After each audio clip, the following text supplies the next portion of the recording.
¿Qué tal, amigos mecánicos? Les hablo por parte del grupo de soporte técnico de Tomco y el día de hoy veremos temas relacionados con cuerpos de aceleración electrónica. Vamos a meternos más a profundidad a revisar lo que son señales, alimentaciones y tierras.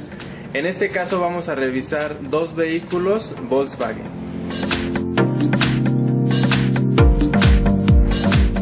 Como vimos en el video anterior, un sistema de aceleración electrónico consta de tres elementos principales, los cuales van a ser el transmisor de la señal, que nosotros como usuarios va a ser el modo en que informemos a la computadora de cuánta aceleración requerimos. Lo va a enviar obviamente a través del cableado la señal hacia la computadora del vehículo y la computadora tomará acción mediante el cuerpo de aceleración electrónica. Mediante el uso de un motor eléctrico y una configuración de engranes va a realizar el movimiento del obturador, el cual va a ser quien restringe el flujo del aire para dar mayor aceleración o menor aceleración dependiendo los requerimientos del motor. En este diagrama vamos a ver cómo es que estos tres elementos interactúan para llevar a cabo la aceleración. Vamos a analizarlo más a detalle. Principalmente tenemos lo que es el transmisor o el pedal. Como vemos en la imagen, quien va a dar esa señal vamos a ser nosotros como usuarios. Una vez que se lleve a cabo la variación de resistencia y por ende de voltaje, se va a transmitir mediante el cableado y las pistas electrónicas del pedal. Se van a interpretar como una señal de entrada a la computadora o módulo de control. El módulo de control lo va a transformar en una señal de salida a lo que es el mando de la mariposa u obturador. Este mando va a ser un motor eléctrico, como lo vimos en el video anterior. El motor eléctrico, mediante una configuración de engranes, va a mover ahora sí a lo que es el obturador. El obturador, como bien lo vimos, va a ser quien restrinja el paso del aire. Una vez que se lleve a cabo ese movimiento, vamos a tener transmisores de posición de obturador, muy parecidos a lo que son los TPS. Estos TPS van a censar en qué posición se encuentra el obturador y enviar una señal de retroalimentación nuevamente al módulo de control. Si se cumple la correlación entre lo que queremos y lo que obtenemos de aceleración, la computadora va a interpretar que el sistema funciona correctamente y no debemos tener problema de funcionamiento. Vamos a empezar a verificar las señales de transmisión hacia el cuerpo de aceleración electrónico. Comencemos por lo que es el pedal. Ya tenemos desconectado el arnés. Entonces lo único que vamos a ver en el arnés van a ser las alimentaciones. En los dos primeros pines, para el particular caso de estos vehículos, va a ser donde nos entregue una alimentación de 5 volts o muy cercana a 5 volts. En el pin número 1 de izquierda a derecha y en el pin número 2. En los demás, en este momento no vamos a tener una lectura. ¿Por qué? Porque dos de ellos son las tierras y los otros dos van a ser las señales de salida del sensor de posición de pedal. Como tal, ahorita como lo vemos en el multímetro, tenemos lecturas muy cercanas a 0 volts. Ya que verificamos que las señales de alimentación sí dan un valor cercano a 5 volts, aseguramos que el circuito está energizado. Por tanto, ya podemos checar lo que son las señales de salida de nuestro sensor de posición de pedal. Se va a ver interpretado o reflejado en el multímetro como una variación de voltaje. Ya tenemos el switch abierto del vehículo y las puntas de nuestro multímetro conectados en los pines correspondientes a tierra y a señal del sensor. Entonces ahora basta con presionarlo para ver esa variación de voltaje. Como vemos, cuando no lo estamos pisando, el voltaje inicial va a ser de 0.77, aproximadamente ese va a ser su rango. Cuando lo presionamos, va a llegar a una lectura muy cercana a 4.6 volts, en este caso 4.59. Con eso verificamos que la primer pista del sensor de posición de pedal está funcionando adecuadamente. Ahora cambiamos a los pines 5 y 6.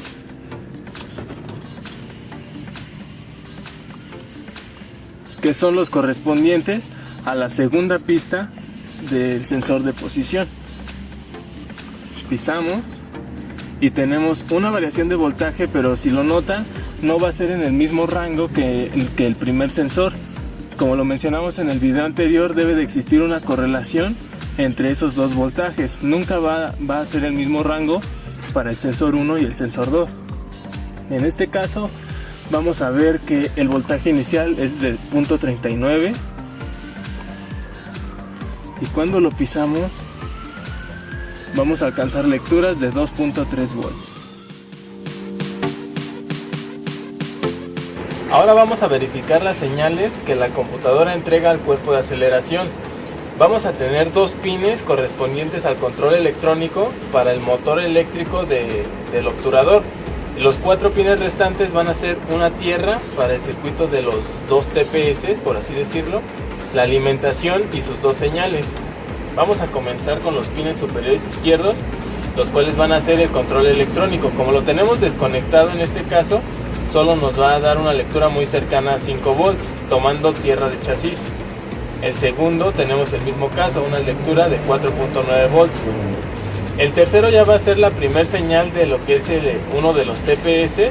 Esta señal va a ser la dependiente negativa, quiere decir que va a empezar de una lectura muy cercana a 5 volts y conforme se vaya abriendo el obturador va a bajar a 0. Después tenemos la alimentación del circuito de los TPS. El segundo pin de la parte inferior o el pin del medio va a ser la señal del otro TPS. Esta señal se va a ver reflejada en una pendiente positiva, quiere decir que va a ir de una lectura cercana a 0 volts hasta los 5 volts. Y finalmente tenemos la tierra. Comenzaremos por verificar las señales tipo PWM que van a ser el control del cuerpo electrónico de aceleración. En el conector lo veíamos en el pin número 1 y 2 de la parte superior izquierda. Nosotros ya conectamos lo que es el osciloscopio a los pines correspondientes. En este caso no vemos una señal o señal alguna porque el obturador está en posición por default. Una vez que nosotros comencemos a dar movimiento o a pisar el pedal de aceleración, ya va a haber control de la computadora. Aceleramos. Y cuando lo tenemos completamente abierto, la señal o la pendiente del PWM va a ser negativa. Una vez que lo soltamos, se va a convertir en positiva. Eso porque se está haciendo una fuerza, digamos, positiva para vencer al resorte y mantener en marcha mínima al vehículo. Pero una vez que sensa que el motor no está trabajando, nuevamente lo regresa a posición por default y no tenemos control de la computadora. Ahora lo hacemos lentamente para ver los picos positivos y negativos del control de avance.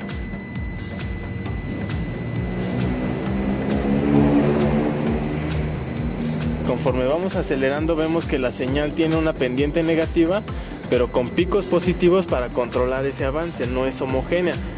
Cuando dejamos de acelerar pasa lo mismo. Ahora vamos a regresarlo lentamente y vemos los picos positivos con una señal negativa.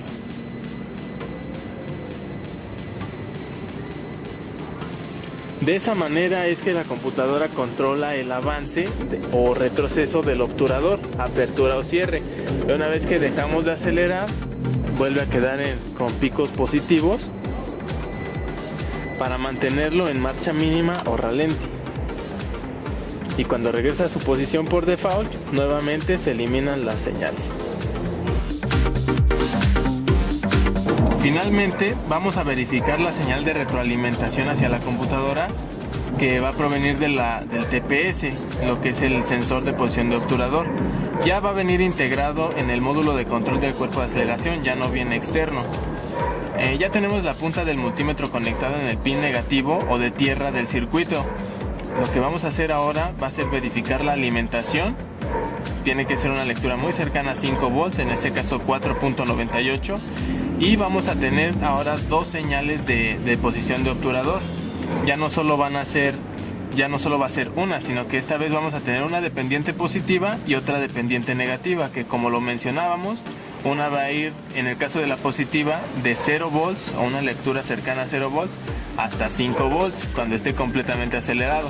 Y la otra señal va a ir a la inversa, va a estar en 5 volts cuando no estemos acelerando y va a ir disminuyendo hasta una lectura muy cercana a 0 volts.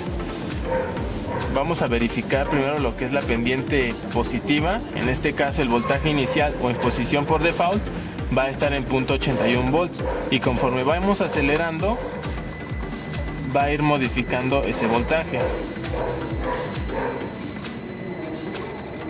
Como vemos, va aumentando hasta obtener 4.39 volts.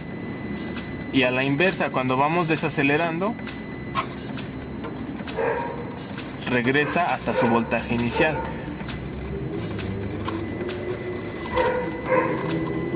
Hasta que esté en ralenti y nuevamente regresa a su posición por default.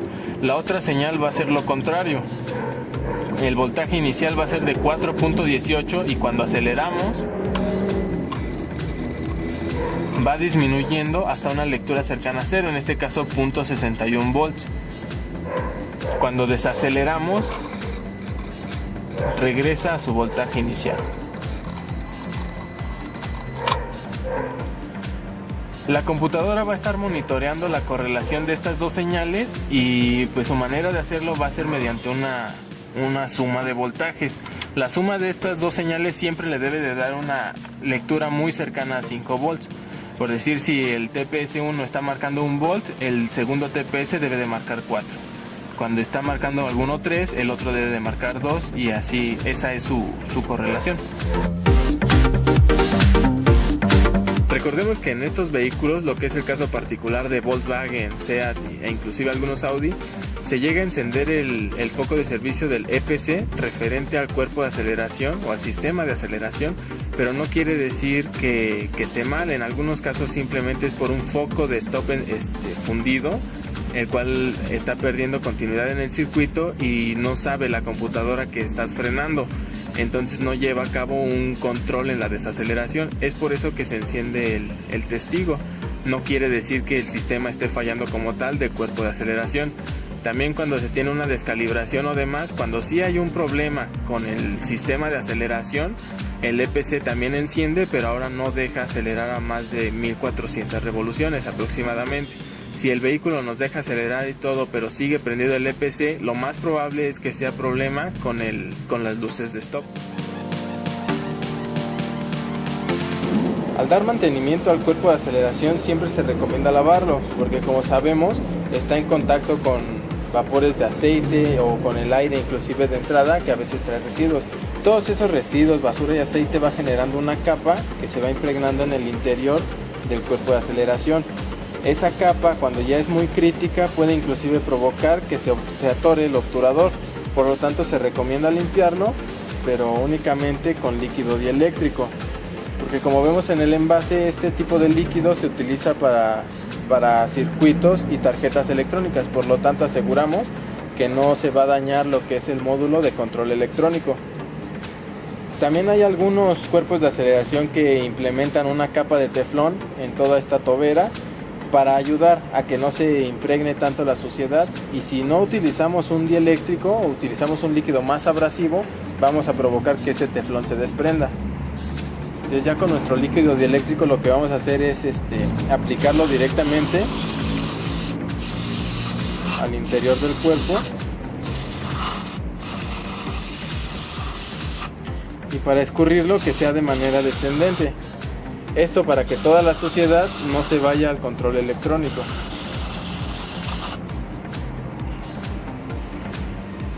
Y al ser un líquido dieléctrico no nos va a dejar residuos, simplemente se va a evaporar y no va a dañar lo que son ni los contactos ni los recubrimientos que puede implementar el cuerpo de aceleración. Finalmente me gustaría